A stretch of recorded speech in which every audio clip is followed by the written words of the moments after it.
वालेकुम भाईजान, हम इधर से गुजरा है ये सराय नौरंग से, तो गाड़ी की लाइटें भी जा रहा था, कलिंदर साइड वाला इशारा भी चल रहा था। ठीक है, तो गाड़ी बांध खड़ा था, मैं चला सीधा चले गया। तो मैंने गाड़ी खाली किया उधर मंडी में सराय नौरंग में। जब मैंने वापस गाड़ी गुजर रहा तो फिर मैंने देखा तो गाड़ी इधर ही खड़ा था, रोड के ऊपर ही। तो मैंने गाड़ी यू टर्न लिया, कलिंदर साइड पे चले गया। पहले मैंने आवाज़ दिया, कमर भाई उठ जाओ, लेट हो रहा है, मंडी तुम्हारा लेट हो रहा है, तुम उठ जाओ। वो उसका आवाज़ नहीं आ गया। तो फिर मैंने नीचे देखा ना, तो वो कलिंदर साइड वाला शीशा भी टूटा हुआ था। सही है। तो फिर मैं मंडी में गाड़ी भगा के आ गया, मेरा भी हौसला नहीं पड़ा उधर रुकने पे। तो मैं इधर मंडी पे आ गया, इधर से 3-4 बंदे मैं लेकर साथ गया हूँ। सही है।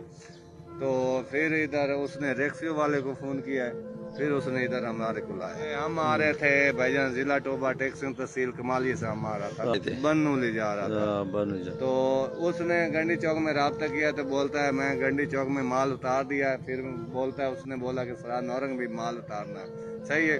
जब इधर आया तो उसके साथ ये वाक़या हुआ। पहले उधर डकैती हुआ बीजो में, बीजो से यही रात है, यही रात उधर घंटा डेढ़ डकैती होता रहा है।